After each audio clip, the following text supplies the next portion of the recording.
আশা করি সকলেই ভালো আছেন, সুস্থ আছেন। আমরা আজকে শুরু করছি আবার আমাদের ষষ্ঠ পরিচ্ছেদ, যেটি কিনা অষ্টম পর্ব হতে পারে আমাদের। আমরা শুরু করি কথা না বাড়িয়ে। পাল সাম্রাজ্য। 1. গোপাল, আনুমানিক 750 থেকে 770 খ্রিস্টাব্দ। শশাঙ্কের মৃত্যুর পর শতবর্ষব্যাপী অনৈক্য, আত্মকলহ ও বহিঃশত্রুর পুনঃ আক্রমণের ফলে বাংলার রাজতন্ত্র ধ্বংসপ্রায় হইয়াছিল। প্রায় সহস্র বৎসর পরে তিব্বতীয় বৌদ্ধ লামা তারনাথ এই যুগের বাংলা সম্বন্ধে লিখিয়াছেন যে সমগ্র দেশের কোনো রাজা ছিল না। প্রত্যেক ক্ষত্রিয়, সম্ভ্রান্ত লোক, ব্রাহ্মণ এবং বণিক নিজ নিজ এলাকা স্বাধীনভাবে শাসন করিতেন। ফলে লোকের দুঃখ দুর্দশার আর সীমা ছিল না। সংস্কৃতে এইরূপ অরাজকতার নাম মাৎসনেই। পুকুরের বড় বড় মাছ যেমন ছোট ছোট মাছ খাইয়া প্রাণ ধারণ করে, দেশে অরাজকতার সময় সেইরূপ প্রবল অবাধে দুর্বলের উপর অত্যাচার করে।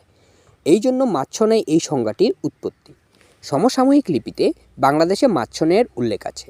সুতরাং তারনাথের বর্ণনা মোটামুটি সত্য বলিয়াই গ্রহণ করা যায়। এই চরম দুঃখ দুর্দশা হইতে মুক্তিলাভের জন্য বাঙালি জাতি যে রাজনৈতিক বিজ্ঞতা, দূরদর্শিতা ও আত্মত্যাগের পরিচয় দিয়াছিল, ইতিহাসে তাহা চিরস্মরণীয় হইয়া থাকিবে। দেশের প্রবীণ নেতাগণ স্থির করিলেন যে পরস্পর বিবাদ বিসংবাদ ভুলিয়া একজনকে রাজপদে নির্বাচিত করিবেন এবং সকলেই স্বেচ্ছায় তাহার প্রভুত্ব স্বীকার করিবেন। দেশের জনসাধারণও সানন্দে এই মত গ্রহণ করিল। ইহার ফলে গোপাল নামক এক ব্যক্তি বাংলাদেশের রাজপথে নির্বাচিত হইল, রাজপদে। এইরূপে কেবলমাত্র দেশের মঙ্গলের দিকে চাহিয়া ব্যক্তিগত স্বার্থ বিসর্জনপূর্বক সর্বসাধারণে মিলিয়া কোনো বৃহৎ কার্য অনুষ্ঠান যেমন বাঙালির ইতিহাসে আর দেখা যায় না, বর্তমানের ক্ষেত্রে এই মহান স্বার্থত্যাগ ও ঐক্যের ফলে বাঙালির জাতীয় জীবন যে উন্নতি ও গৌরবের চরম শিখরে উঠিয়াছিল, তাহার দৃষ্টান্ত বাংলার ইতিহাসে আর নাই। 1866 অব্দে জাপানে যে গুরুতর রাজনৈতিক পরিবর্তন ঘটিয়াছিল, কার্যকারণ ও পরিণাম বিবেচনা করিলে তাহার সহিত সহস্রাধিক বৎসর পূর্বে গোপালের রাজপদে নির্বাচনের তুলনা করা যাইতে পারে। সর্বসাধারণ বা নেতাগণ কর্তৃক রাজপদে কোনো ব্যক্তিকে নির্বাচনের দৃষ্টান্ত এই যুগে বঙ্গদেশে তথা ভারতে এতই বিরল প্রায় ও অজ্ঞাত যে এই অনন্য সাধারণ সিদ্ধান্তটির সমর্থনে যে প্রমাণ পাওয়া যায়, তাহার আলোচনা করা প্রয়োজন।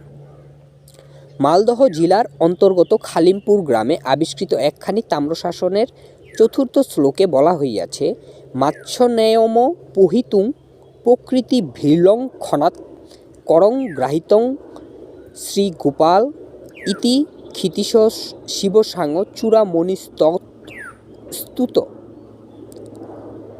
অক্ষয়কুমার মৈত্রেয় ইহার বঙ্গানুবাদ করিয়াছিলেন। দুর্বলের প্রতি সবলের অত্যাচারমূলক মাৎসনেয় অরাজকতা দূর করিবার অভিপ্রায়ে প্রকৃতিপুঞ্জ যাহাকে রাজলক্ষ্মীর কর গ্রহণ করাইয়া রাজা নির্বাচিত করিয়া দিয়াছিল, নরপাল কুল চূড়ামণি গোপাল নামক সেই প্রসিদ্ধ রাজা বপ্পট হইতে জন্মগ্রহণ করিয়াছিল। এই ঘটনাটি এতই প্রসিদ্ধি লাভ করিয়াছিল যে তিব্বত দেশীয় লামা তারনাথ 1608 খ্রিস্টাব্দে লিখিত মগধের ইতিহাসে তাহার উল্লেখ করিয়া বলিয়াছেন, উড়িষ্যা, যেটি বঙ্গাল এবং সন্নিহিত পূর্বাঞ্চলের আরও 5টি প্রদেশে প্রত্যেক ক্ষত্রিয় ও বৈশ্য বণিক নিজেকে পার্শ্ববর্তী অঞ্চলের রাজা বলিয়া ঘোষণা করিতেন। সমগ্র দেশের কোনো রাজা ছিল না। উপসংহারে তারনাথ লিখিয়াছেন যে অতঃপর দেশের রাজা নির্বাচিত হইতেন, কিন্তু শেষের দিকে একজন নির্বাচিত রাজার রানী প্রত্যেক নির্বাচিত রাজাকে রাত্রিতে হত্যা করিতেন। কয়েক বৎসর পর এইরূপ কিছুদিনের জন্য নির্বাচিত রাজা গোপাল এই রানীর হস্ত হইতে মুক্তি লাভ করেন, অর্থাৎ রানীকে হত্যা করেন এবং যাবজ্জীবনের জন্য রাজা নির্বাচিত হন। প্রায় 800 বৎসর পরে 1608 খ্রিস্টাব্দে তারনাথ যে কাহিনী লিপিবদ্ধ করেন, তাহাতেও মাৎসনের ও রাজার নির্বাচনের উল্লেখ আছে। সুতরাং তারনাথের কাহিনীটি মোটামুটি রাত্রিতে রানী কর্তৃক রাজার হত্যা বাদ দিয়া গ্রহণ করা যাইতে পারে। সুতরাং তারনাথ যে লিখিয়াছেন গোপাল প্রথমে বঙ্গদেশে রাজত্ব করেন, পরে মগধ জয় করেন, ইহাও সত্য বলিয়া গ্রহণ করা যাইতে পারে। ইহার সমর্থনে বলা যাইতে পারে যে রামচরিত কাব্যে বরেন্দ্র অর্থাৎ উত্তরবঙ্গ পাল রাজগণের পিতৃভূমি রূপে উল্লিখিত হইয়াছে। রাষ্ট্রকূটরাজ তৃতীয় গোবিন্দের নৈসারিকা তাম্রশাসনে 805 খ্রিস্টাব্দে 23 শ্লোকে পালরাজ ধর্মপালকে বঙ্গাল দেশের রাজা বলা হইয়াছে। প্রতিহার রাজা ভোজের শিলালিপিতে ধর্মপালকে বঙ্গপতি বলা হইয়াছে। আপাত দৃষ্টিতে মনে হইতে পারে যে এই দুই উক্তি পরস্পর বিরোধী, কারণ বরেন্দ্র ও বঙ্গ যথাক্রমে উত্তর ও পূর্ববঙ্গের সংজ্ঞারূপে ব্যবহৃত হইত, একার্থবোধক ছিল না। সুতরাং তারনাথের এই উক্তিটি সত্য বলিয়া মনে হয় যে গোপাল পুন্ড্রবর্ধন নিবাসী এক ক্ষত্রিয় পরিবারে জন্মগ্রহণ করেন, কিন্তু ভঙ্গল অর্থাৎ বাঙ্গাল বা বঙ্গদেশের রাজা নির্বাচিত হন, অর্থাৎ পাল রাজগণের জনক ভূ বরেন্দ্র এবং তাহারা বঙ্গপতি ছিলেন। এই দুই উক্তি সত্য। খালিমপুর তাম্রশাসনে যে প্রকৃতিবর্গ গোপালকে রাজপথে নির্বাচিত করিয়াছিলেন তাহার প্রকৃত অর্থ কি তাহা লইয়া মতভেদ আছে। প্রকৃতি শব্দের অর্থ প্রজা, কিন্তু সকল প্রজাবর্গ মিলিয়া ভোট দিয়া গোপালকে রাজপদে নির্বাচিত করিয়াছিলেন সে যুগে ইহা সম্ভবপর বলিয়া মনে হয় না। যদিও রমাপ্রসাদ চন্দ ও রাখালদাস বন্দ্যোপাধ্যায় দুজনেই বলেন জনসাধারণ দ্বারা গোপাল রাজা নির্বাচিত হইয়াছিলেন। খুব সম্ভব বিশিষ্ট নেতৃবৃন্দ এতদিন যাহারা বিভিন্ন অঞ্চলে নিজেদের রাজা বলিয়া গণ্য করিতেন, তাহারা মিলিত হইয়া গোপালকে সমগ্র দেশের রাজা বলিয়া নির্বাচিত ও স্বেচ্ছায় তাহার অধীনতা স্বীকার করেন, এবং সমগ্র দেশের লোক এই নির্বাচন সানন্দে গ্রহণ করে। কেহ কেহ মনে করেন যে প্রকৃতি শব্দের অর্থ কয়েকজন প্রধান প্রধান রাজ্যের সচিব বা কর্মচারী, এবং তাহারাই গোপালকে রাজপদে নির্বাচিত করিয়াছিলেন। রাজতরঙ্গিনীতে এই অর্থে প্রকৃতি শব্দ ব্যবহৃত হইয়াছে এবং বলা হইয়াছে জলৌক নামক এক ব্যক্তি 7 জন রাজকর্মচারী প্রকৃতি দ্বারা রাজপদে অধিষ্ঠিত হইয়াছিলেন। যেখানে রাজ্যে দৃঢ় শাসন প্রণালী বর্তমান, সেখানেই এই প্রকার ব্যবস্থা হইতে পারে। কিন্তু বাংলাদেশের পূর্বোক্ত অরাজক অবস্থায় কোনো কেন্দ্রীয় শাসন কল্পনা করা যায় না, এবং কোনো একটি ক্ষুদ্র রাজ্যের সচিব বা প্রধান কর্মচারীগণ সমগ্র দেশের জন্য রাজা নির্বাচন করিবেন এবং সমস্ত দেশের লোক তাহা মানিয়া লইবে, ইহা সম্ভবপর বলিয়া মনে হয় না। গোপালের বংশ পরিচয় সম্বন্ধে বিশেষ কিছু জানা যায় না। গোপাল ও তাহার বংশধরগণ সকলেই বৌদ্ধ ধর্মাবলম্বী ছিলেন। পাল রাজগণের তাম্রশাসনে উক্ত হইয়াছে যে গোপালের পিতামহ দ্বৈত বিষ্ণু সর্ববিদ্যা বিশুদ্ধ ছিলেন, এবং গোপালের পিতা বপ্পট শত্রুর দমন এবং বিপুল কীর্তিকলাপে স্বসাগরা বসুন্ধরাকে ভূষিত করিয়াছিলেন। সুতরাং গোপাল যে কোনো রাজবংশে জন্মগ্রহণ করিয়াছিলেন এরূপ মনে হয় না। তাহার পিতা যুদ্ধ ব্যবসায়ী ছিলেন, এবং গোপালও সম্ভবত পিতার পদাঙ্ক অনুসরণ করিয়া প্রবীণ ও সুনিপুণ যোদ্ধা বলিয়া পরিচিত হইয়াছিলেন, কারণ এই সংকট সময়ে বাংলার নেতাগণ যে বংশমর্যাদাহীন যুদ্ধানবিজ্ঞ তরুণ বয়স্ক কোনো ব্যক্তিকে রাজপদে নির্বাচন করিয়াছিলেন এরূপ সম্ভবপর বলিয়া মনে হয় না। পরবর্তীকালে পালগণ ক্ষত্রিয় বলিয়া পরিচিত ছিলেন। গোপালের পুত্র ধর্মপাল সমসাময়িক একখানি গ্রন্থে রাজভটাদি বংশপতি বলিয়া উক্ত হইয়াছেন। ইহা হইতে কেহ কেহ অনুমান করেন যে পাল রাজগণ খড়গ বংশীয় রাজা রাজভটের বংশধর, কিন্তু এখানে রাজভট শব্দ রাজসৈনিক অর্থে গ্রহণ করাই অধিকতর সমীচীন বলিয়া মনে হয়। ইহা পূর্বোক্ত সিদ্ধান্তের সমর্থক। রাজভট খড়গ বংশীয় রাজার নাম। এই অনুমান করিলে পতিত শব্দের কোনো সুসংগত ব্যাখ্যা পাওয়া যায় না, কারণ পতিত অর্থে জাতিভ্রষ্ট বা নিম্নজাতীয় এবং রাজবংশের প্রতি প্রযোজ্য নহে। আর যে গ্রন্থ ধর্মপাল রাজভটাদি বংশ পতিত বলিয়া উল্লিখিত হইয়াছেন তাহা ধর্মপালের রাজত্বকালেই লিখিত, সুতরাং প্রচলিত অর্থে পতিত শব্দ ব্যবহৃত হয় নাই। খড়গবংশীয় রাজারা পাল রাজগণের ন্যায় বৌদ্ধ ছিলেন এবং উভয় বংশই বাংলাদেশে রাজত্ব করিতেন। খড়গবংশীয় রাজাদের পতন ও পাল বংশীয় রাজাদের অভ্যুত্থান, এই দুইয়ের মধ্যে সময়ের ব্যবধানও বেশি নহে, সুতরাং এই দুই বংশের মধ্যে কোনো সম্বন্ধ থাকা বিচিত্র নহে। কেহ কেহ মনে করেন যে পতিত শব্দে বংশ সমুদ্ভূত বোঝায়। দৃষ্টান্তস্বরূপ অবংশপতিত রাজা চাণক্য শতকের শ্লোকের এই বাক্য উদ্ধৃত করা হইয়াছে। উপসংহারে বক্তব্য যে অষ্টসাহস্রিকা পারমিতায় হরিভদ্র প্রণীত টিকার যে ধর্মপালের সম্বন্ধে রাজভটাদি বংশ পতিত বলা হইয়াছে তিনি পালবংশীয় সম্রাট ধর্মপাল কিনা তাহাও নিশ্চিত বলা যায় না, তবে ইহা খুবই সম্ভব। মোটের উপর ইহা হইতে পালবংশীয় রাজাদের পূর্বপুরুষ সম্বন্ধে নিশ্চিত কোনো সিদ্ধান্ত গ্রহণ করা যায় না। সঠিক তারিখ জানা না গেলেও তিনি 8ম শতাব্দীর মধ্যভাগে রাজপদে নির্বাচিত হইয়াছিলেন, ইহাই সম্ভবপর মনে হয়। প্রায় 400 বর্ষ পরে রচিত গ্রন্থে বরেন্দ্রভূমি পাল রাজগণের জনকভূ অর্থাৎ পিতৃভূমি বলিয়া বর্ণিত হইয়াছে। ইহা হইতে পণ্ডিতগণ অনুমান করেন যে গোপাল বরেন্দ্রের অধিবাসী ছিলেন। তিনি প্রথমেই সমগ্র বাংলাদেশের অধিপতি নির্বাচিত হইয়াছিলেন কিনা তাহা সঠিক জানা যায় না, কিন্তু তাহার রাজত্বকালে সমগ্র বঙ্গদেশই তাহার শাসনাধীন হইয়াছিল এবং বহুদিন পরে বাংলায় দৃঢ়প্রতিষ্ঠ রাজশক্তির সহিত সুখ ও শান্তি ফিরিয়া আসিয়াছিল। ইহাই গোপালের প্রধান কীর্তি। তাহার রাজত্বকালের কোনো বিবরণই আমরা জানি না। তারনাথের মতে গোপাল মগধ জয় করিয়াছিল, ইহা সম্ভবত সত্য, কিন্তু এ বিষয়ে নিশ্চিত কোনো প্রমাণ নাই।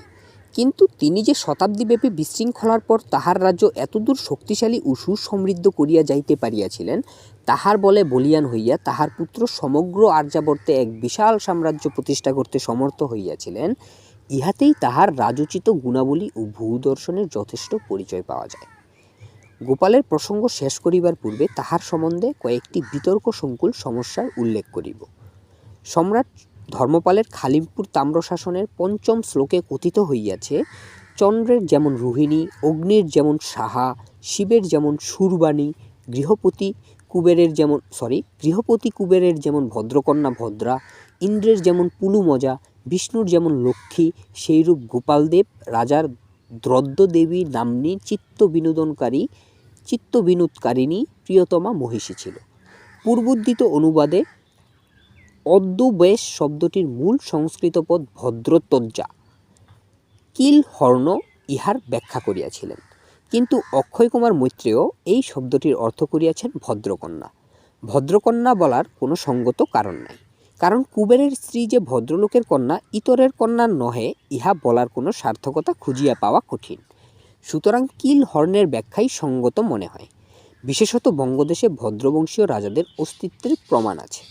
সুতরাং রাজা গোপালের স্ত্রী এবং ধর্মপালের মাতা যে পূর্বোক্ত ভদ্রবংশীয় কোনো রাজার কন্যা ছিলেন, এই জন্যই প্রশস্তি লেখক ইহার উল্লেখ করিয়াছেন। ইহাও বিশেষভাবে দ্রষ্টব্য যে পূর্বোদ্ধৃত শ্লোকে আর কোনো দেবীর নামের পূর্বে কোনো বিশেষণ নাই। সুতরাং কেবল কুবেরের স্ত্রী ভদ্রা ভদ্রলোকের কন্যা ছিলেন, এইরূপ বিশেষণের কোনো সঙ্গত কারণ নাই।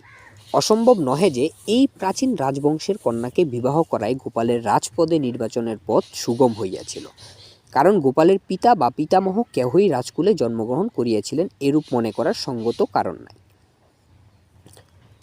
উপসংহারে ইহা বিশেষভাবে দ্রষ্টব্য যে পূর্বোক্ত শ্লোকে যে সমুদয় হিন্দু দেবদেবীর নাম উল্লিখিত হইয়াছে, তাহাতে প্রমাণিত হয় যে রাজবংশ বৌদ্ধ হইলেও পৌরাণিক হিন্দু ধর্মের প্রভাবও রাজসভায় হ্রাস পায় নাই। ভারতের ইতিহাসে দেখা যায় যে প্রসিদ্ধ বা ক্ষমতাশালী হিন্দু রাজবংশের উদ্ভবের সহিত অনেক পৌরাণিক আখ্যান বা কল্পিত কাহিনী সংযুক্ত হইয়াছে। পাল রাজবংশ প্রতিষ্ঠার পর প্রথম ৩০০ বৎসরে এরূপ কোনো কাহিনী বা আখ্যানের উল্লেখ নাই, কিন্তু একাদশ শতাব্দীতে কমৌলি তাম্রশাসনে বলা হইয়াছে যে রাজা তৃতীয় বিগ্রহপাল ধৃত শুকর শ্রীহরির দক্ষিণ নয়নরূপী সূর্যদেবের বংশে জন্মগ্রহণ করিয়াছিলেন। পরবর্তীকালে মধ্যযুগে আসিয়া অনেক সূর্যবংশীয় বা চন্দ্রবংশীয় রাজার উল্লেখ পাই। পাল রাজগণও ৩০০ বৎসর রাজত্ব করার পর এইরূপ দাবি করিতেন, কিন্তু ইহা ছাড়াও অন্যান্য কাহিনী প্রচলিত ছিল। সন্ধ্যাকর নন্দী প্রণীত রামচরিত কাব্যের প্রথম সর্গের ৪র্থ শ্লোকের টিকায় ধর্মপাল সমুদ্র কুলদ্বীপ অর্থাৎ সমুদ্র বংশোদ্ভূত বলিয়া বর্ণিত হইয়াছেন। পাল রাজগণের সভাসদ বর্ণিত এই দুইটি কাহিনীর সমর্থক অন্যত্রও পাক-সাম-জাং নামক তিব্বতীয় গ্রন্থে JASB 1898 পেজ 20 পাল রাজগণ সূর্যবংশীয় ছিলেন এরূপ বলা হইয়াছে। একাদশ খ্রিস্টাব্দে গুজরাতের কবি সুরডল উদয় সুন্দরীর কথা নামক চম্পু কাব্যে ধর্মপালকে মান্দাতার বংশে জাত বলিয়া উল্লেখ করিয়াছেন। পুরাণের মতে মান্দাতা সূর্যবংশীয় একজন প্রসিদ্ধ রাজা। ঘনরাম প্রণীত প্রাচীন বাংলা গ্রন্থ ধর্মমঙ্গলে ধর্মপালের সমুদ্রবংশে জন্মের কাহিনীর প্রতিধ্বনি দেখিতে পাওয়া যায়। ধর্মপালের কোনো পুত্র সন্তান না হওয়ায় তাহার রানী বল্লভদেবীকে বনে নির্বাসিত করা হয়। এইখানে সমুদ্রের ঔরসে তাহার গর্ভে একটি পুত্রের জন্ম হয়।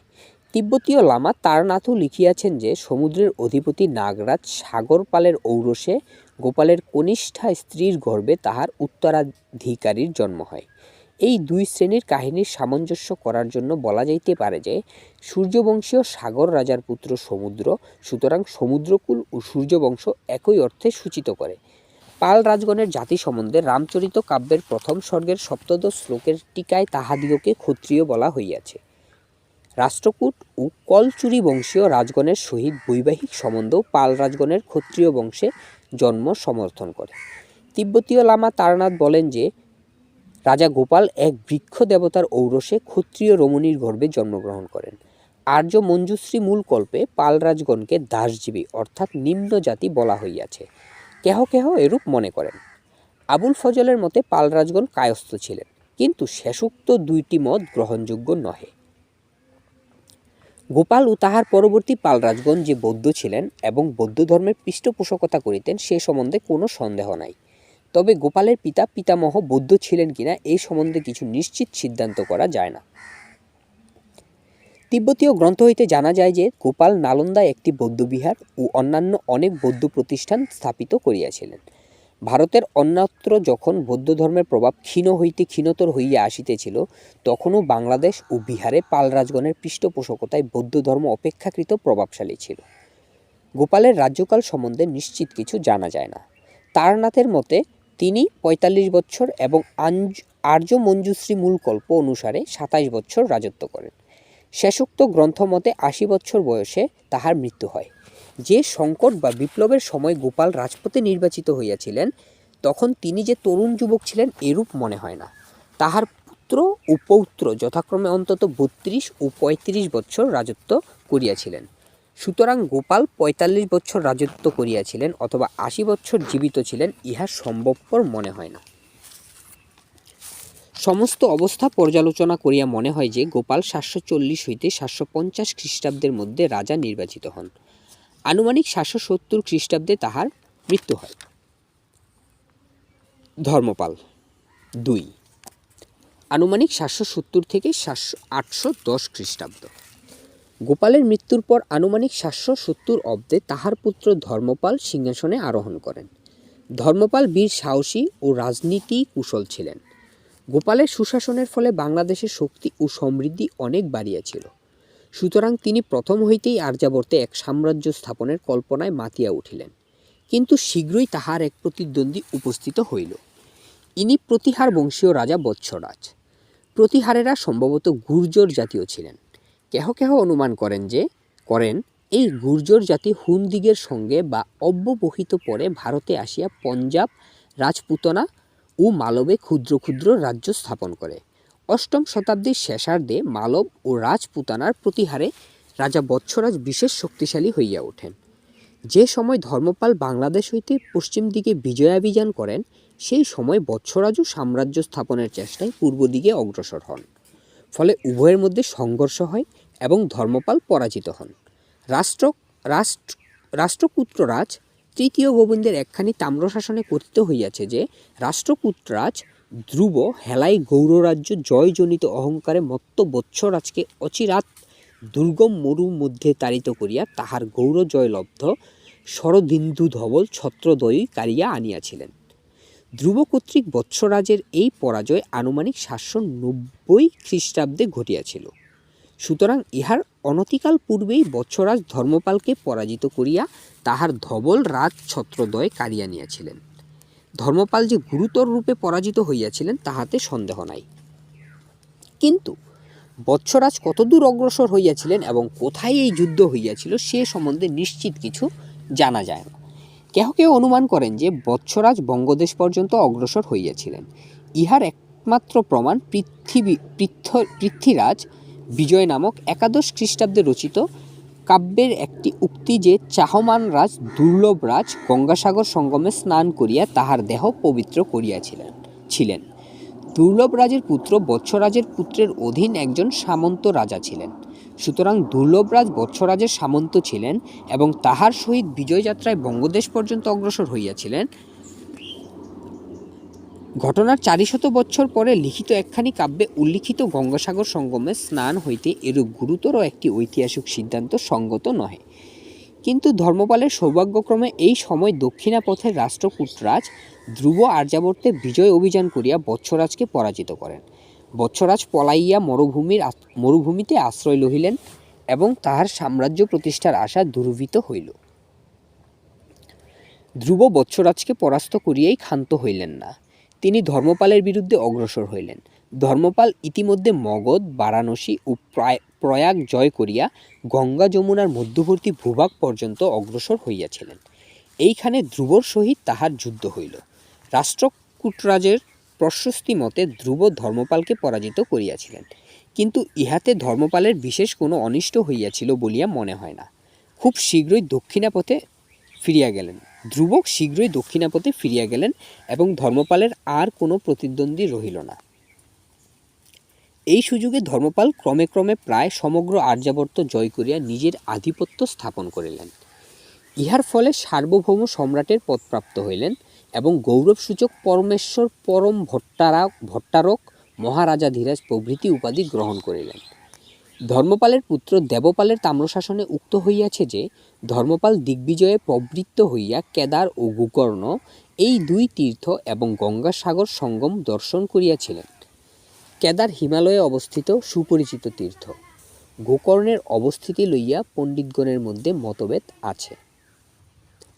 কাহারও মতে ইহা বোম্বে প্রেসিডেন্সির অন্তর্গত উত্তর কানাড়ার অবস্থিত সুপরিচিত গোকর্ণ নামক তীর্থ। কিন্তু ধর্মপাল যে দাক্ষিণাত্যে রাষ্ট্রকূটরাজ পার হইয়া দূরদেশে বিজয়াভিযান করিয়াছিলেন, বিশিষ্ট প্রমাণ অভাবে তাহা বিশ্বাস করা কঠিন। নেপালের বাগমতী নদীর তীরে পশুপতি মন্দিরের 2 মাইল উত্তর পূর্বে গোকর্ণ নামে তীর্থ আছে। সম্ভবত ধর্মপাল এই স্থানে গমন করিয়াছিলেন। এই অনুমানের সপক্ষে বলা যাইতে পারে যে স্বয়ম্ভু পুরাণে উক্ত হইয়াছে গৌড়রাজ ধর্মপাল নেপালের সিংহাসন অধিকার করিয়াছিলেন। স্বয়ম্ভু পুরাণে কপিলাবস্তুর নিকট গঙ্গাসাগরের উল্লেখ আছে। তাম্রশাসনে গোকর্ণের পরে যে গঙ্গাসাগর নামক স্থানের উল্লেখ আছে তাহা সম্ভবত এই স্থানটি সূচিত করে। কারণ বঙ্গদেশের গঙ্গাসাগর সঙ্গম ধর্মপালের নিজের দেশের মধ্যে, সুতরাং দিগ্বিজয়ে প্রবৃত্ত হইয়া তিনি ইহা দর্শন করিয়াছিলেন। এই উক্তি অস্বাভাবিক বলিয়াই মনে হয়। এখানে প্রসঙ্গত বলা যাইতে পারে যে উড়িষ্যাতেও গোকর্ণ নামে একটি তীর্থ ছিল। গঙ্গাসাগর ও গোকর্ণ যেখানেই অবস্থিত হোক, ধর্মপালের সেনাবাহিনী দিগ্বিজয়ে বাহির হইয়া যে পঞ্জাবের প্রান্ত পর্যন্ত বিজয়াভিযান করিয়াছিলেন সে বিষয়ে সন্দেহ নাই। আর্যাবর্তে আধিপত্য লাভ করিবার জন্য ধর্মপালকে বহু যুদ্ধ করতে হইয়াছিল, কিন্তু উক্ত দিগ্বিজয়ের উল্লেখ ব্যতীত পালরাজগণের প্রশস্তিতে এই সমুদয় যুদ্ধের কোনো বিশেষ বিবরণ নাই। এই দিগ্বিজয়ের প্রারম্ভেই তিনি ইন্দ্ররাজ প্রভৃতিকে জয় করিয়া মহোদয় অর্থাৎ কান্যকুব্জ অধিকার করিয়াছিলেন। প্রাচীন পাটালিপুত্র ও বর্তমান দিল্লির ন্যায় তৎকালে কান্যকুব্জই আর্যাবর্তের রাজধানী বলিয়া বিবেচিত হইত এবং সাম্রাজ্য স্থাপনে অভিলাষী রাজগণ কান্যকুব্জের দিকে লোলুপ দৃষ্টি নিক্ষেপ করিতেন। ধর্মপাল কান্যকুব্জ অধিকার করিয়া ক্রমে সিন্ধু নদ ও পঞ্জাবের উত্তরে হিমালয়ের পাদভূমি পর্যন্ত জয় করিলেন। দক্ষিণে বিন্ধ্য পর্বত অতিক্রম করিয়াও তিনি সম্ভবত কিছুদূর অগ্রসর হইয়াছিলেন। এইরূপে আর্যাবর্তের সার্বভৌমত্ব লাভ করিয়া ইনি প্রকাশ্যে ঘোষণা করিবার জন্য তিনি কান্যকুব্জে এক বৃহৎ রাজ্যাভিষেকের দরবার করিলেন। এই রাজদরবারে আর্যাবর্তের বহু সামন্ত নরপতি উপস্থিত হইয়া ধর্মপালের অধিরাজত্ব স্বীকার করিলেন। মালদহের নিকটবর্তী খালিমপুরে প্রাপ্ত ধর্মপালের তাম্রশাসনে এই ঘটনাটি নিম্নলিখিত রূপে বর্ণিত হইয়াছে। তিনি মনোহর ভ্রুভঙ্গি বিকাশে ইঙ্গিত মাত্র, যেটি ভোজ, মৎস্য, মদ্র, কুরু, যদু, যবন, অবন্তী, গন্ধার এবং কীর প্রভৃতি বিভিন্ন জনপদের সামন্ত নরপালগণকে প্রণীতিপরায়ণ চঞ্চলাবনত মন্তকে সাধু সাধু বলিয়া কীর্তন করাইতে করাইতে হৃষ্টচিন্ত পাঞ্চাল বৃন্দ কর্তৃক মস্তকোপরি আত্মাভিষেকের স্বর্ণকলস উদ্ধৃত করাইয়া কান্যকুব্জকে রাজ্যশ্রী প্রদান করিয়াছিলেন।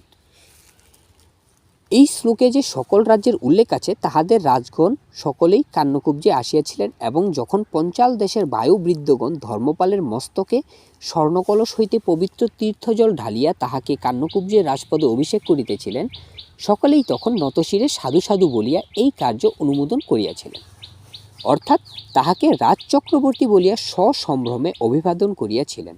সুতরাং অন্তত ওই সমুদয় রাজ্যই যে ধর্মপালের সাম্রাজ্যের অন্তর্গত ছিল তাহা স্বীকার করিতেই হইবে। ইহাদের মধ্যে গন্ধার, মদ্র, কুরু ও কির দেশ যথাক্রমে পঞ্চনদের পশ্চিম, মধ্য, পূর্ব ও উত্তর ভাগে অবস্থিত ছিল। যবন দেশ সম্ভবত সিন্ধু নদের তীরবর্তী কোনো মুসলমান অধিকৃত রাজ্য সূচিত করিতেছে। অবন্তী মালবের এবং মৎস্যদেশ আল-ওয়ার ও জয়পুর রাজ্যের প্রাচীন নাম। ভোজ ও যদু একাধিক রাজ্যের নাম ছিল। সুতরাং ইহা দ্বারা ঠিক কোন কোন দেশ সূচিত হইয়াছে তাহা বলা কঠিন। সম্ভবত ভোজ রাজ্য বর্তমান বেরারে এবং যদু রাজ্য পাঞ্জাবে অথবা সুরাষ্ট্রে অবস্থিত ছিল। এই সমুদয় রাজ্যের অবস্থিতি আলোচনা করিলে সহজেই অনুমিত হইবে যে ধর্মপাল প্রায় সমগ্র আর্যাবর্তের অধীশ্বর ছিলেন। পাল রাজগণের প্রশস্তি ব্যতীত অন্যত্রও ধর্মপালের এই সার্বভৌমত্বের উল্লেখ আছে। একাদশ শতাব্দীতে রচিত শোড্ডল প্রণীত উদয় সুন্দরী কথা নামক চম্পু কাব্যে ধর্মপাল উত্তরাপদ স্বামী বলিয়া অভিহিত হইয়াছেন। এই বিশাল সাম্রাজ্যের মধ্যে বাংলাদেশ ও বিহার ধর্মপালের নিজ শাসনাধীন ছিল। অন্যান্য পরাজিত রাজগণ ধর্মপালের প্রভুত্ব স্বীকার করিয়া নিজ নিজ রাজ্য শাসন করিতেন। কেবলমাত্র কান্যকুব্জে পরাজিত ইন্দ্ররাজের পরিবর্তে ধর্মপাল চক্রায়ুধ নামক একজন নূতন ব্যক্তিকে রাজপথে অভিষিক্ত করিয়াছিলেন। ধর্মপাল নিরুদ্বেগে এই বিশাল সাম্রাজ্য ভোগ করিতে পারেন নাই।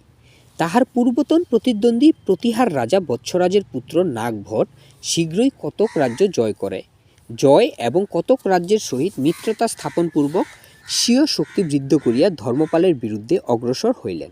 তিনি প্রথমে চক্রায়ুধকে পরাজিত করেন এবং চক্রায়ুধ ধর্মপালের শরণাপন্ন হন। অবশেষে ধর্মপালের সহিত নাগভটের বিষম যুদ্ধ হয়। প্রতিহার রাজের প্রশস্তি অনুসারে নাগভট এই যুদ্ধে জয়ী হন। নাগভটের পৌত্রের শিলালিপিতে এই যুদ্ধের সম্বন্ধে লিখিত হইয়াছে, দুর্জয় শত্রুর বঙ্গবতীর স্বকীয় শ্রেষ্ঠ সাজ অশ্ব রথসমূহের একত্র সমাবেশে গাঢ় মেঘের ন্যায় অন্ধকার রূপে প্রতীয়মান বঙ্গপতিকে পরাজিত করিয়া তিনি নাগভট ত্রিলোকের একমাত্র আলোকদাতা উদীয়মান সূর্যের ন্যায় আবির্ভূত হইয়াছিলেন। বৎসরাজের হেলায় গৌড় রাজ্য জয় এই মন্তব্যের সহিত শত্রু বঙ্গাদিধপের এই সৈন্যের বিবরণ বিশেষভাবে লক্ষণীয়। কিন্তু অচিরকাল মধ্যেই রাষ্ট্রকূটরাজ ধ্রুবের তৃতীয় পুত্র গোবিন্দ নাগভটের রাজ্য আক্রমণ করিয়া তাহাকে সম্পূর্ণরূপে পরাভূত করেন এবং বৎসরাজের ন্যায় নাগভটের সাম্রাজ্য স্থাপনের আশাও দূরভূত হয়। রাষ্ট্রকূট রাজগণের প্রশস্তি অনুসারে ধর্মপাল ও চক্রায়ুধ উভয়ে স্বেচ্ছায় তৃতীয় গোবিন্দের আনুগত্য স্বীকার করেন। আমি খুবই দুঃখিত, আমি একটু কথা বলে নিচ্ছি। আমি খুবই দুঃখিত, আমার মাঝে মাঝে উচ্চারণ জড়তা আসে এবং আমার আশেপাশে কিছু কাক, টুনটুনি বা অন্যান্য পাখির হয়তো আপনারা শব্দ বা তাদের যেই উচ্চারিত ধ্বনি সেগুলো আপনারা শুনতে পাবেন। তো এর জন্য যদি আপনাদের আপনারা মনে করেন যে এটা আপনাদের ডিস্টার্ব হয়, তাহলে আমার মনে হয় যে আপনারা চাইলে স্কিপ করে যেতে পারেন।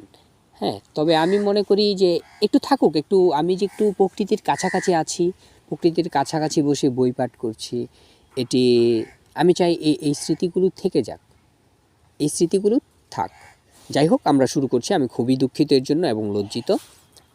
ওকে, ইহাতে এরূপ অনুমান করা অসঙ্গত হইবে না যে ধর্মপাল ও চক্রায়ুধ নাগভটকে দমন করিবার নিমিত্তেই রাষ্ট্রকূট রাজের শরণাপন্ন হইয়াছিলেন এবং তাহাদের আমন্ত্রণেই তৃতীয় গোবিন্দ নাগভটের রাজ্য ধ্বংস করিয়াছিলেন। সে যাহাই হোক, পিতার ন্যায় তৃতীয় গোবিন্দও শীঘ্রই দক্ষিণাপথে ফিরিয়া গেলেন। আর্যাবর্তে ধর্মপালের আর কোনো প্রবল প্রতিদ্বন্দ্বী রহিল না। নাগভটের পরাজয় এরূপ গুরুতর হইয়াছিল যে তিনি ও তাহার পুত্র আর পাল রাজগণের বিরুদ্ধে কিছুই করিতে পারিলেন না। সুতরাং ধর্মপালের বিশাল সাম্রাজ্য অটুট রহিল। সম্ভবত শেষ বয়সে তিনি শান্তিতে জীবন অতিবাহিত করিয়াছিলেন। ধর্মপালের বাহুবলে বাংলাদেশের যেরূপ গুরুতর রাজনৈতিক পরিবর্তন হইয়াছিল, সচরাচর তাহার দৃষ্টান্ত মিলে না। অর্ধশতাব্দী পূর্বে দেশ পরপদানত এবং অরাজকতা ও অত্যাচারের লীলাভূমি ছিল। সেই দেশ সহসা প্রচণ্ড শক্তিশালী হইয়া সমগ্র আর্যাবতে নিজের প্রভুত্ব বিস্তার করিবে, ইহা অলৌকিক কাহিনীর মতোই অদ্ভুত মনে হয়। এই সাম্রাজ্য বিস্তারের সঙ্গে সঙ্গেই বাঙালির নতুন জাতীয় জীবনের সূত্রপাত হয়। ধর্ম, শিল্প, সাহিত্যের অভ্যুদয়েই এই জাতীয় জীবন প্রধানত আত্মবিকাশ করিয়াছিল। পাল রাজগণের 400 বর্ষব্যাপী রাজ্যকাল বাঙালি জাতির আত্মপ্রতিষ্ঠার যুগ। ধর্মপালের রাজ্য বাঙালির জীবন প্রভাত। এই নূতন যুগের বাঙালির আশা আকাঙ্ক্ষা, কল্পনা ও আদর্শ সমসাময়িক রচনার মধ্য দিয়া কিয়ৎ পরিমাণে প্রতিধ্বনিত হইয়াছে। খালিমপুর তাম্রশাসনে ধর্মপালের পাটালিপুত্র নগর সমাবাসিত শ্রীমজ্জয় স্কন্ধাবার এর যে বর্ণনা আছে, তাহাতে নবসাম্রাজ্য প্রতিষ্ঠার গর্ভে দৃপ্ত বাঙালির মানসচিত্র ফুটিয়া উঠিয়াছে। অশোকের পুণ্য স্মৃতি বিজড়িত মৌর্য রাজগণের প্রাচীন রাজধানী পাটালিপুত্রে, বর্তমান পাটনা, ধর্মপাল সাময়িক অথবা স্থায়ীভাবে রাজধানী স্থাপন করিয়াছিলেন। কবি তাহার বর্ণনা প্রসঙ্গে লিখিয়াছেন, এখানে গঙ্গাবক্ষে অসংখ্য বিশাল রণতরীর সমাবেশ, সেতুবন্ধ, রামেশ্বরের শৈল শিখর শ্রেণী বলিয়া মনে হইত। এখানকার অসংখ্য রণহস্তী দিন শোভাকে ম্লান করিয়া নিবিড় মেঘের শোভা সৃষ্টি করিত। উত্তরাপথের বহু সামন্ত রাজা যে অগণিত অশ্ব ঔপটৌকন স্বরূপ পাঠাইয়াছিলেন, তাহাদের ক্ষুরুত্থিত ধূলিজালে এই স্থানের চতুর্দিক ধূসরিত হইয়া থাকিত এবং রাজরাজেশ্বর ধর্মপালের সেবার জন্য সমস্ত জম্মুদ্বীপ, যেটি ভারতবর্ষ নামে পরিচিত ছিল, সমস্ত জম্মুদ্বীপ হইতে যে সমস্ত রাজগণ এখানে উপস্থিত হইয়াছিলেন, তাহাদের অন্তত পদাতিক সেনার পদভরে বসুন্ধরা অনবত হইয়া থাকিত। শক্তি, সম্পদ ও ঐশ্বর্যের এই বর্ণনার মধ্যে যে আতিশয্য আছে, তাহা বাঙালির তৎকালীন জাতীয় মনোভাবের পরিচায়ক। এই নূতন জাতীয় জীবনের সৃষ্টিকর্তা ধর্মপালকে বাঙালি কী চক্ষে দেখিত, তাহা অনায়াসে আমরা কল্পনা করতে পারি। কবি একটিমাত্র শ্লোকে তাহার একটু আভাস দিয়াছেন।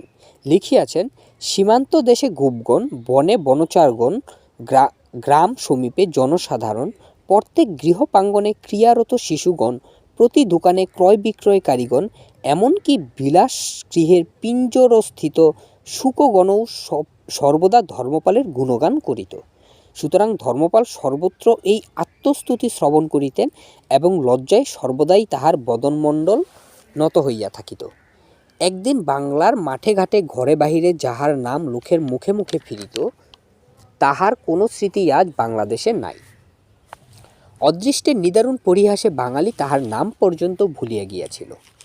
কয়েকখানি তাম্রশাসন ও শিলালিপি এবং তিব্বতীয় গ্রন্থের সাহায্যে আমরা তাহার কীর্তিকলাপের ক্ষীণ প্রতিধ্বনি মাত্র পাইয়াছি, কিন্তু তাহার জীবনীর বিশেষ কোনো বিবরণ জানিতে পারি নাই।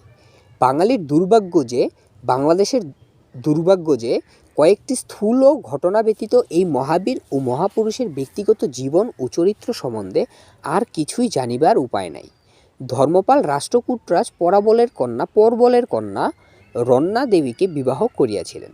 এই পরবল কে এবং কোথায় রাজত্ব করিতেন, সে সম্বন্ধে নিশ্চিত কিছু বলা যায় না। 861 অব্দে উৎকীর্ণ রাষ্ট্রকূট বংশীয় পরবল নামক রাজার একখানি শিলালিপি মধ্য ভারতে পাওয়া গিয়াছে। কেহ কেহ মনে করেন ইনিই রন্না দেবীর পিতা, কিন্তু ওই তারিখে অর্ধ শতাব্দী পূর্বেই দীর্ঘকাল রাজত্বের পর ধর্মপালের মৃত্যু হয়। সুতরাং একেবারে অসম্ভব না হইলেও ধর্মপালের সহিত উক্ত পরবলের কন্যার বিবাহ খুব অস্বাভাবিক ঘটনা বলিয়াই গ্রহণ করিতে হইবে। রন্নাদেবী দাক্ষিণাত্যের প্রসিদ্ধ রাষ্ট্রকূট বংশের কোনো রাজকন্যা ছিলেন, এই মতটি অধিকতর বিশ্বাসযোগ্য বলিয়া মনে হয়। ধর্মপালের কনিষ্ঠ ভ্রাতা বাকপাল অনেক যুদ্ধে তাহার সেনাপতি ছিলেন এবং গর্গ নামে এক ব্রাহ্মণ তাহার প্রধানমন্ত্রী ছিলেন। বাকপাল ও গর্গের বংশধরগণের লিপিতে এই দুইজনের কৃতিত্ব বিশদভাবে বর্ণিত হইয়াছে। গর্গের বংশধরগণের লিপিতে এই দুইজনের কৃতিত্ব বিশদভাবে বর্ণিত হইয়াছে। এরূপ তাহাদের সাহায্যেই যে ধর্মপাল সাম্রাজ্য প্রতিষ্ঠায় সফলকাম হইয়াছিলেন, এরূপ স্পষ্ট ইঙ্গিতও আছে। এই উক্তির মধ্যে কিছু সত্য থাকিলেও ইহা যে অতিরঞ্জন, সে বিষয়ে কোনো সন্দেহ নাই। পিতার ন্যায় ধর্মপালও বৌদ্ধ ছিলেন। তিব্বত দেশীয় গ্রন্থে ধর্মপালের অনেক কীর্তিকলাপের উল্লেখ আছে। মগধে তিনি বিহার বা বৌদ্ধমঠ নির্মাণ করেন। বিক্রমশীল তাহার এই দ্বিতীয় নাম বা উপাধি অনুসারে ইহা বিক্রমশীল বিহার নামে অভিহিত হয়। নালন্দার ন্যায় বিক্রমশীল বিহারও ভারতের সর্বত্র ও ভারতের বাহিরে প্রসিদ্ধি লাভ করিয়াছিল। গঙ্গাতটে এক শৈল শিখরে অবস্থিত এই বিহারে একটি প্রধান মন্দির এবং তাহার চারিদিকে 160টি ছোট মন্দির ছিল। এটি একটি উচ্চ শিক্ষা কেন্দ্র ছিল এবং 114 জন শিক্ষক এখানে নানা বিষয়ে অধ্যাপনা করিতেন। তিব্বতের বহু বৌদ্ধ ভিক্ষু এখানে অধ্যয়ন করিতে আসিতেন এবং এখানকার অনেক প্রসিদ্ধ বৌদ্ধ আচার্য তিব্বতে বিশুদ্ধ বৌদ্ধ ধর্ম প্রচার করিয়াছিলেন। বরেন্দ্রভূমিতে সোমপুর নামক স্থানে ধর্মপাল আরও একটি বিহার প্রতিষ্ঠা করেন। রাজশাহী জেলার অন্তর্গত পাহাড়পুর নামক স্থানে ইহার বিরাট ধ্বংসাবশেষ আবিষ্কৃত হইয়াছে। এত বড় বৌদ্ধবিহার ভারতবর্ষের আর কোথাও ছিল বলিয়া জানা যায় নাই। যে বিস্তৃত অঙ্গনের চতুর্দিকে ঘিরিয়া এই বিহারটি অবস্থিত ছিল তাহার মধ্যস্থলে এক বিশাল মন্দিরের ভগ্নাবশেষ পাওয়া গিয়াছে। এই প্রকার গঠনরীতি ভারতবর্ষের আর কোনো মন্দিরে দেখা যায় না। শিল্প শীর্ষক অধ্যায়ে এই মন্দির ও বিহারের বর্ণনা করা যাইবে। পাহাড়পুরের নিকটবর্তী ওমপুর গ্রাম এখনও প্রাচীন সোমপুরের স্মৃতি রক্ষা করিয়া আসিতেছে। উদন্তপুরেও বিহার, ধর্মপাল সম্ভবত একটি বিহার নির্মাণ করিয়াছিলেন। তিব্বতীয় লেখক তারনাথের মতে ধর্মপাল ধর্মশিক্ষার জন্য 50টি শিক্ষাকেন্দ্র প্রতিষ্ঠা করিয়াছিলেন। আচ্ছা, আমি এখানে একটু বলে রাখি, এখানে যে এই যে রাজশাহী জেলার যে কথাটা বলা আছে, মানে মূলত এই বইটা তো অনেকটা আগে লেখা, হ্যাঁ, আমাদের স্বাধীনতা যুদ্ধের আরও অনেক আগে লেখা। এটা মোটামুটি অনেকটা সময় আগের। আমি যদি বলি, উনি কিন্তু লিখেছে, এখানে বাংলা যেই তারিখটা দেওয়া উনি লিখেছে ভূমিকার ক্ষেত্রে শ্রী রমেশচন্দ্র মজুমদার, সেটা হচ্ছে পৌষ 1352, আর আজকে হচ্ছে আমাদের 1430 মতো মেবি, নাকি? হ্যাঁ, আমি সঠিকটা জানি না। তো যাই হোক, এটা আমার যদি আমি একটু ক্যালকুলেট করি তাহলে বেরিয়ে আসবো। আমি এর জন্য খুবই দুঃখিত এবং লজ্জিত যে আসলে আমরা নিজেরাই আসলে বাংলা সনটাকে আমরা ওইরকমভাবে এখন মানে হিসাবের সুবিধার্থে ওইরকম ধরা হয় না, ইংরেজিটাই আমরা ব্যবহার করি বেশি আর কি। তো এখানে যেই কথাটি বলা আছে এটি খুব সম্ভবত আমাদের বর্তমান নাটোর জেলায়, বাংলাদেশের বর্তমান নাটোর জেলায় অবস্থিত, যেটি কিনা ওই যে সোমপুর বা পাহাড়পুর বিহার যেটি আছে। আর হ্যাঁ, এই যেই সাইটগুলো এবং মহাস্থানগড়ও কিন্তু তার পরবর্তী সময়ের কোনো একটা সময়ের বিহার হয়তো ছিল। মানে এই আশেপাশে আমাদের নাটোর, বগুড়া, রাজশাহী, মানে সোজা কথা রাজশাহী বিভাগের ভিতরেই এই দিকে এই স্থানগুলো ছিল। মানে খুব, মানে ভাবতে পারেন কতটা অনেক মানে কি বলবো, অনেক বেশি এর সুনাম ছিল, এই বৌদ্ধ বিহারগুলোর অনেক সুনাম ছিল তখন। আচ্ছা, যাই হোক, আমি দুঃখিত, জানি না আমি এই পড়ার মাঝখানে যখন নিজে একটু কথা বলি, জানি না এই ব্যাপারটিকে আপনারা কতটা কীভাবে নেন। আপনাদের কোনো খারাপ লাগলে আপনারা চাইলে কমেন্ট করতে পারেন। আপনারা অনেকেই আছেন যারা স্বাভাবিক কোনো একটা কারণে একটু কোনো ভুল ত্রুটির জন্য একটা মানুষকে গালিগালাজ করেন বা অন্য একটা কিছু করেন কমেন্টের মধ্যে, মানে পড়ার মতো অবস্থায় নাই এরকম কিছু কমেন্ট করেন। তো যাই হোক, আমি বিশ্বাস করি যে এই যেই আমি যেই কষ্ট করে, বা আমি কষ্ট করে বলতে কি, যতটুকুই আমি চেষ্টা করে এইভাবে আমি রেকর্ড করার চেষ্টা করছি, এই রেকর্ডগুলো যারাই শুনবেন, আমি একদম মানে নিঃসন্দেহে বলতে পারি, যারাই এই রেকর্ডগুলো শুনবেন তারা নিশ্চয়ই তাদের মনটা অনেক বড় একটা ভাবুক, এবং উনি অনেক কিছু জানে, উনি একটা ধৈর্য ধরার মতো একটা ক্যাপাবিলিটি আছে। কারণ এতটা এরকম অন্ধকারের মধ্যে আপনি শুধু কিন্তু আমি বই পাঠ করছি, আপনি আমার কথা শুনছেন, অন্য কোনো কিছু কিন্তু না। তো মানে আমি বিশ্বাস করি আমার এই চ্যানেলের যারা শ্রোতা হবে বা আমার এই চ্যানেলের যারা সাবস্ক্রাইবার হবে, আমার যতটুকু ধারণা বেশিরভাগই খুবই সুশিক্ষিত সভ্য কিছু মানুষজন। তো অসভ্য কিছু মানুষজন আসবে, তারা কমেন্টেই দেখবেন করবে, আমি বিশ্বাস করি এটা ভবিষ্যতে হবে। হ্যাঁ, যদি আমি এটা কন্টিনিউ করি, ভবিষ্যতে এরকম নেগেটিভ অনেক কমেন্ট আসতে থাকুক, কোনো সমস্যা নেই, যে আসার আসতে থাকুক। যে কোনো কিছু আপনি করতে পারেন, আপনার গালিগালাজ করতে পারেন, আপনার জন্য ওপেন ভাই, আপনার লেখা ওপেন আছে, আমার কমেন্ট বক্স ওপেন আছে, আপনারা যা কিছু করতে পারেন। তো যাই হোক, কথা না বলি, এটি হয়তো এমনিতেই অনেক লম্বা হয়ে যাচ্ছে, তবে আমিও চাচ্ছি এটি লম্বা হোক, হ্যাঁ, যাতে আপনারা পরবর্তীতে, আমি রিসেন্টলি এটা আমার যে চ্যানেলের যে ডাউনলোডের যে অপশনটা সেটি আমি ওপেন করে দিব, যাতে আপনারা ডাউনলোড করে পরবর্তীতে কোনো একটা সময়ে, ধরেন আপনারা কোনো একটা বাস জার্নি করছেন বা অন্য কোনো একটা কিছু, যে কোনো মানে আপনার অলস যে সময়টা, সেই সময়টাতে যাতে আপনি শুনতে পারেন, অনলাইনে না থাকা সত্ত্বেও আমি সেই চেষ্টাটি করব। আচ্ছা, যাই হোক, শুরু করি। ধর্মপাল নিজে বৌদ্ধ হইলেও হিন্দু ধর্মের প্রতি তাহার কোনো বিদ্বেষ ছিল না। নারায়ণের এক মন্দিরের জন্য তিনি নিষ্কর ভূমি দান করিয়াছিলেন। তিনি শাস্ত্রানুশাসন মানিয়া চলিতেন এবং প্রতি বর্ণের লোক যাহাতে স্বধর্ম প্রতিপালন করে তাহার ব্যবস্থা করিতেন। তাহার প্রধানমন্ত্রী ছিলেন একজন ব্রাহ্মণ। ইহার বংশধরেরা বহু পুরুষ পর্যন্ত বৌদ্ধ পালরাজগণের প্রধানমন্ত্রীর পদে অধিষ্ঠিত ছিলেন। সেকালে রাজার ব্যক্তিগত ধর্মবিশ্বাসের সহিত রাজ্য শাসনের ব্যাপারের যে কোনো সম্বন্ধ ছিল না, এই দৃষ্টান্ত হইতে তাহা সহজেই অনুমান করা যাইতে পারে। খালিমপুর তাম্রশাসন ধর্মপালের বিজয় রাজ্যের 32 সম্বৎসরে লিখিত। সুতরাং এই তাম্রশাসনে তাহার দরবারের ঐশ্বর্যের ও সমৃদ্ধির যে বর্ণনা পূর্বে উদ্ধৃত হইয়াছে, তাহা যে তাহার দীর্ঘকাল রাজত্বের শেষ পর্যন্ত বিদ্যমান ছিল, তাহা অনুমান করা অসঙ্গত নহে। ইহার পর ধর্মপাল আর কত বৎসর রাজত্ব করিয়াছিলেন তাহা নিশ্চিত জানা যায় না। তারনাথের মতে ধর্মপালের রাজ্যকাল 64 বৎসর, কিন্তু ইহার সমর্থক কোনো প্রমাণ নাই। তাহার পুত্র দেবপাল প্রায় 40 বছর রাজত্ব করিয়াছিলেন। সুতরাং ধর্মপাল 64 বছর রাজত্ব করিয়াছিলেন। বিশেষ প্রমাণ ব্যতিরেকে ইহা বিশ্বাস করা কঠিন। ধর্মপাল সম্ভবত 770 অব্দ হইতে 810 খ্রিস্টাব্দ পর্যন্ত রাজত্ব করিয়াছিলেন। ধর্মপালের মৃত্যুর পর রন্না দেবীর গর্ভজাত তাহার পুত্র দেবপাল সিংহাসনে আরোহণ করেন। ধর্মপালের খালিমপুর তাম্রশাসনে কিন্তু যুবরাজ ত্রিভুবনপালের উল্লেখ পাওয়া যায়। এই যুবরাজ ত্রিভুবনপালই দেবপাল নামে রাজা হন, অথবা জ্যৈষ্ঠ ভ্রাতা ত্রিভুবনপালের মৃত্যুতে কনিষ্ঠ দেবপাল পিতৃ সিংহাসনে আরোহণ করেন, তাহা নিশ্চিত বলা যায় না। এই শেষোক্ত অনুমানই সত্য বলিয়া মনে হয়, কারণ খালিমপুর তাম্রশাসনে রাজপুত্রও দেবটেরও উল্লেখ আছে, এবং অসম্ভত নহে যে ইহা দেবপাল নামের অপভ্রংশ। অবশ্য ত্রিভুবনপাল জীবিত থাকিলেও কনিষ্ঠ দেবপাল সিংহাসন অধিকার করিয়া থাকিতে পারেন, কিন্তু এ সকলেই অনুমান মাত্র। 3. দেবপাল। পরমেশ্বর পরম ভট্টারক মহারাজাধিরাজ দেবপাল পিতার উপযুক্ত পুত্র ছিলেন এবং পিতৃ সাম্রাজ্য অক্ষুণ্ণ রাখিবার সমর্থ হইয়াছিলেন। তিনি অনেক যুদ্ধে লিপ্ত হইয়াছিলেন এবং নূতন নূতন রাজ্য জয় করিয়াছিলেন।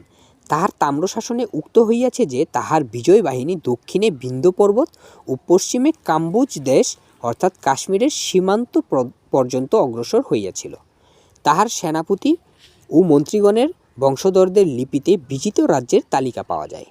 পিতৃব্য বাঘপালের পুত্র জয়পাল তাহার সেনাপতি ছিলেন। জয়পালের বংশধর নারায়ণপালের তাম্রশাসনে উক্ত হইয়াছে যে জয়পাল দিগ্বিজয়ে অগ্রসর হইলে উৎকলের রাজা দূর হইতে তাহার নামমাত্র শ্রবণ করিয়াই অবসন্ন হইয়া নিজের রাজধানী পরিত্যাগ করিয়াছিলেন। প্রাগজ্যোতিষের আসাম রাজা জয়পালের আজ্ঞায় যুদ্ধধম ত্যাগ করিয়া পালরাজের বশ্যতা স্বীকার করিয়াছিলেন। ধর্মপালের মন্ত্রী গর্গের পুত্র ধর্মপ্রাণী এবং প্রপৌত্র কেদার মিশ্র উভয়ই দেবপালের রাজত্বকালে প্রধানমন্ত্রীর পদ অলঙ্কৃত করিয়াছিলেন। কেদার মিশ্রের পুত্র গুরব মিশ্রের লিপিতে উক্ত হইয়াছে যে ধর্মপাণের নীতি কৌশলে দেবপাল হিমালয় হইতে বিন্ধ্য পর্বত এবং পূর্ব ও পশ্চিম সমুদ্রের মধ্যবর্তী সমগ্র ভূভাগ করপ্রদ করিতে সমর্থ হইয়াছিলেন। এই লিপিতে আরও পাওয়া যায়, মন্ত্রী কেদার মিশ্রের বুদ্ধিবলের উপাসনা করিয়া গৌরেশ্বর দেবপালদেব উৎকলকুল ধ্বংস, হুনগর্ব, খর্ব এবং দ্রবিড় ও গুর্জর নাথের দর্প চূর্ণ করিয়া দীর্ঘকাল পর্যন্ত সমুদ্র পৃথিবী উপভোগ করিয়াছিলেন। উল্লিখিত লিপি দুইখানির মতে দেবপালের রাজত্বের যত কিছু গৌরব ও কৃতিত্ব তাহার কেবল মন্ত্রীদ্বয় ও সেনাপতিরই প্রাপ্য। গুরব মিশ্রের লিপিতে ইহাও বলা হইয়াছে যে অগণিত রাজন্যবর্গের প্রভু সম্রাট দেবপাল উপদেশ গ্রহণের জন্য স্বয়ং দর্বপাণির অবসরের অপেক্ষায় তাহার দ্বারদেশে দাঁড়াইয়া থাকিতেন এবং রাজসভায় আগে মন্ত্রীবর্গকে মূল্যবান আসন দিয়া নিজে ভয়ে ভয়ে সিংহাসনে বসিতেন। যখন এই সমুদয় উক্তি লিখিত হয় তখন পাল বংশের বড়ই দুর্দিন। সুতরাং তখনকার হতমান দুর্বলচিত্ত পালরাজের পক্ষে এই প্রকার আচরণ সম্ভবপর হইলেও ধর্মপালের পুত্র আর্যাবর্তের অধীশ্বর দেবপালদেবের সম্বন্ধে ইহা বিশ্বাস করা কঠিন। এই সমুদয় অত্যুক্তির মধ্যে কী পরিমাণ সত্য নিহিত আছে তাহার অনুসন্ধান নিষ্প্রয়োজন, কারণ দেবপালের রাজত্বকালে বাংলার সাম্রাজ্য বিস্তারই ইতিহাসের মুখ্য ঘটনা। তাহা কী পরিমাণ সেনাপতির বাহুবলে অথবা মন্ত্রীর বুদ্ধি কৌশলে হইয়াছিল, এই বিচার অপেক্ষাকৃত গৌণ বিষয়। উপরে বিজিত রাজগণের যে বিবরণ দেওয়া হইয়াছে তাহা হইতে সহজেই বোঝা যায় যে দেবপাল উড়িষ্যা ও আসাম বাংলার এই দুই সীমান্ত প্রদেশ জয় করেন। আসামের রাজা বিনা যুদ্ধে বশ্যতা স্বীকার করিয়া সামন্ত রাজার ন্যায় রাজত্ব করিতেন, কিন্তু উড়িষ্যার রাজাকে দুরভিত করিয়া উড়িষ্যাকে সম্ভবত পাল রাজ্যের অন্তর্ভুক্ত করা হইয়াছিল। উৎকলাধীশের রাজধানী পরিত্যাগ এবং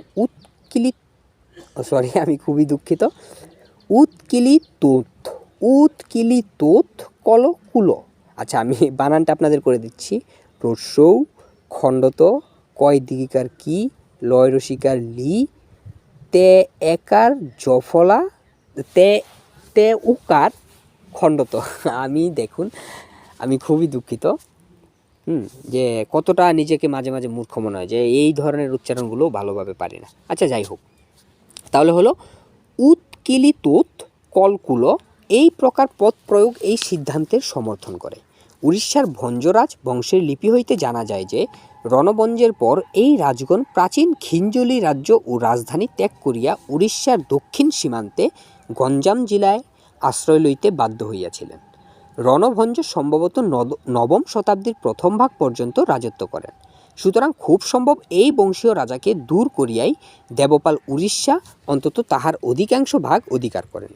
দেবপাল যে হুন জাতির গর্ব খর্ব করেন তাহাদের রাজ্য কোথায় ছিল তাহা নিশ্চিত বলা যায় না। ষষ্ঠ শতাব্দীর প্রারম্ভে হুন জাতি আর্যাবত্যের পশ্চিম ভাগে বিস্তৃত রাজ্য স্থাপন করিয়াছিল, কিন্তু তাহারা ক্রমশ হীনবল হইয়া পড়ে এবং বিভিন্ন ক্ষুদ্র ক্ষুদ্র রাজ্য স্থাপন করে। হর্ষচরিত পাঠে জানা যায় যে উত্তরাপথে হিমালয়ের নিকটে হুনদের একটি রাজ্য ছিল।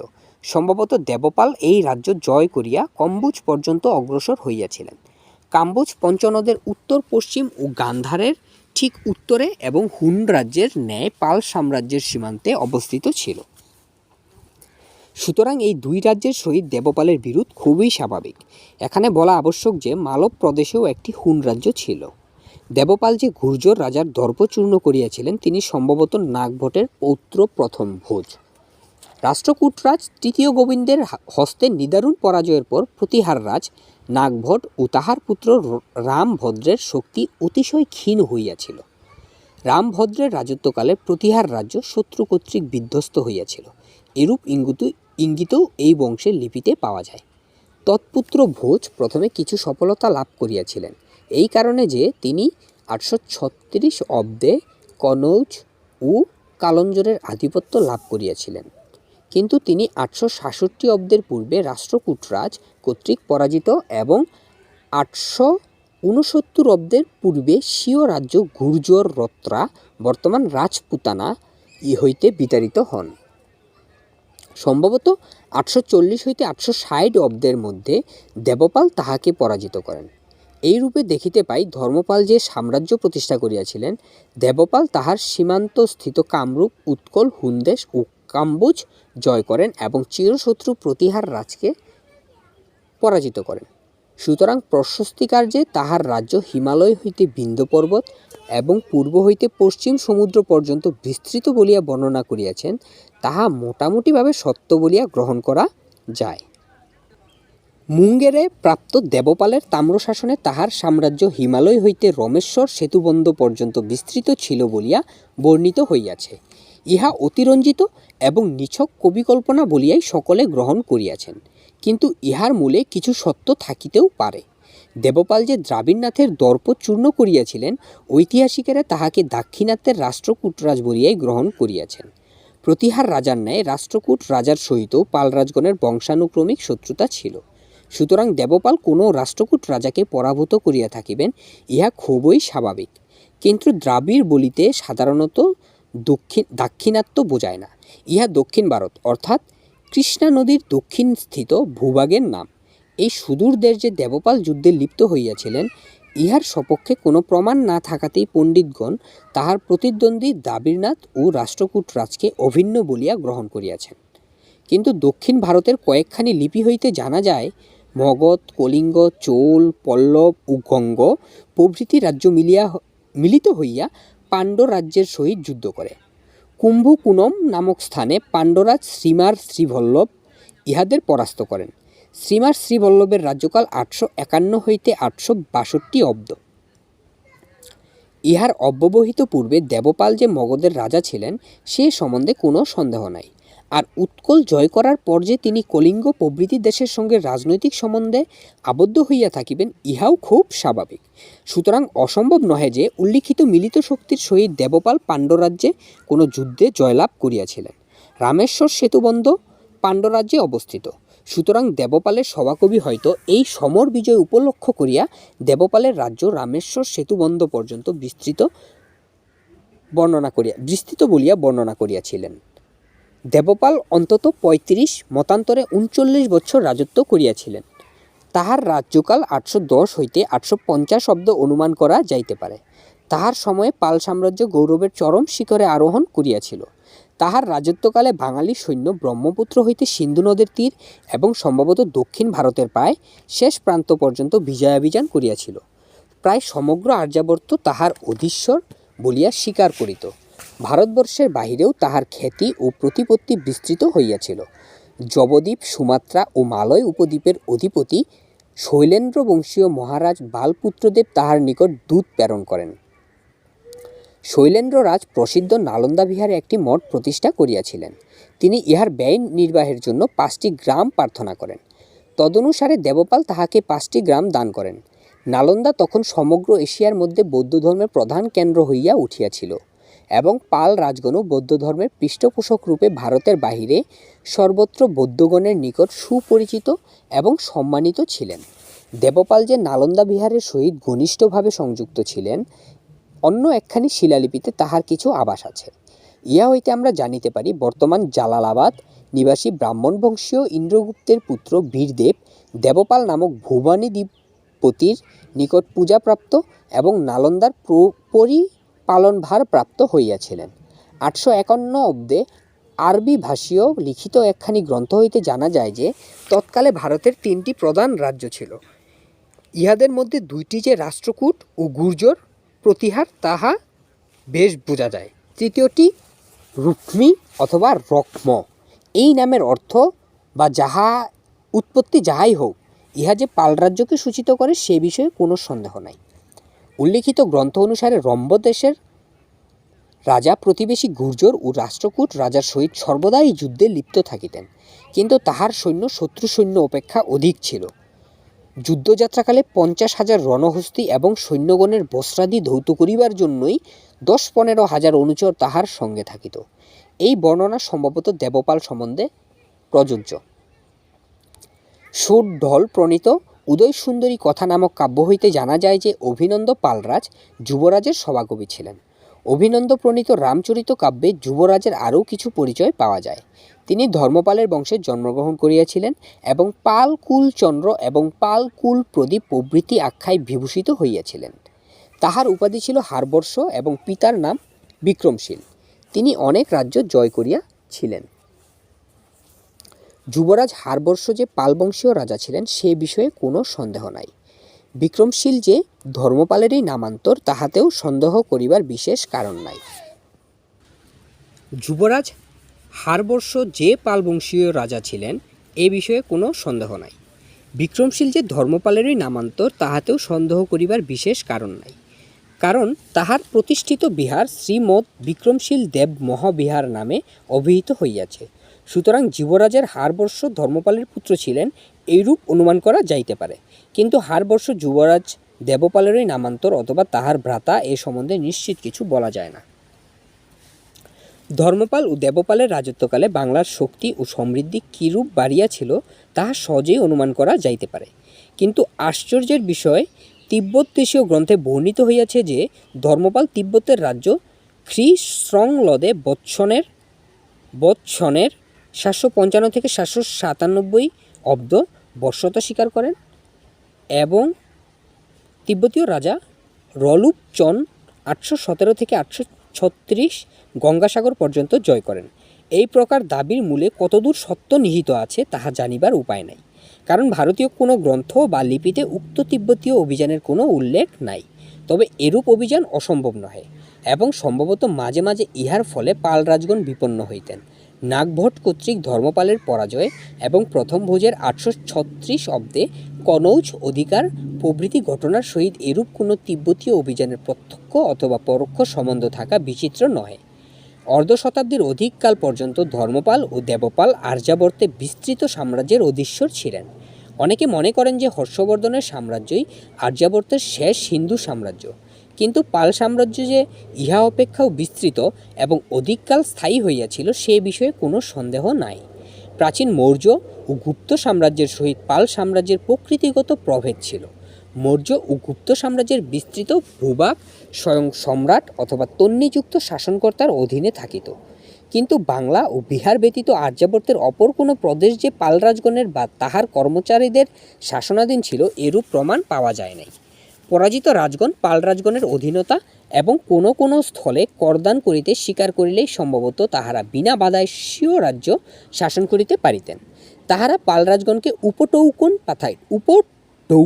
পাঠাইত, মানে এখানে উপটৌকন হবে আর কি, যাই হোক উপটৌকন পাঠাইতেন নাকি উপঢৌকুন আমি সঠিক জানি না, আপনারা একটু শুদ্ধ কোনটা এটা আপনারা নিজেরাই ভেবে নেবেন। আচ্ছা, তাহারা পাল রাজগণকে উপটৌকুন পাঠাইতেন, মাঝে মাঝে তাহাদের সবাই উপস্থিত থাকিতেন এবং সম্ভবত প্রয়োজন হইলে সৈন্য দিয়া সাহায্য করিতেন, কিন্তু ইহার অতিরিক্ত আর কোনো প্রকার দায়িত্ব বোধহয় তাহাদের ছিল না। এ সম্বন্ধে এ পর্যন্ত যে প্রমাণ পাওয়া গিয়াছে তাহা এতই স্বল্প যে নিশ্চিত কোনো প্রকার সিদ্ধান্ত করা কঠিন।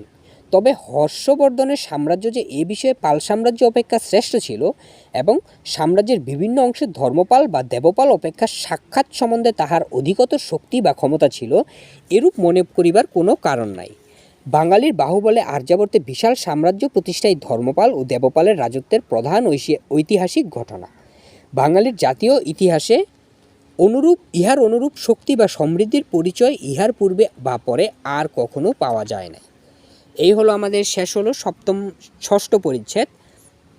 আমরা সপ্তম পরিচ্ছেদে পড়ব পাল সাম্রাজ্যের পতন, সেটি তাহলে থাকলো। আর এতদিন মানে এখন দেখি কবে সেটি করা যায়, আমি চেষ্টা করব যতটা দ্রুত সম্ভব করার জন্য। হয়তো আমি ক্ষণিক সময়ের জন্য একটু বাড়ির বাইরে থাকতে পারি, যার জন্য খুবই দুঃখিত। আপনারা ভালো থাকবেন, সবাই সুস্থ থাকবেন।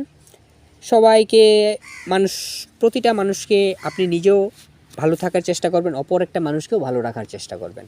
আপনার কারণে বা আমার কারণে যেন অন্য কেউ যদি কষ্ট পান বা যদি আপনার কারণে কেউ কষ্ট পায় যাতে না পায় আর কি, সেই ব্যাপারটা যাতে আমরা সকলেই একটু লম্বা করি। আর ভিডিওটি অনেক দীর্ঘ হয়ে গিয়েছে, তবুও আপনাদের সকলকে ধন্যবাদ যারা শেষ পর্যন্ত এখানে ছিলেন বা পরবর্তীতে যারা শুনবেন।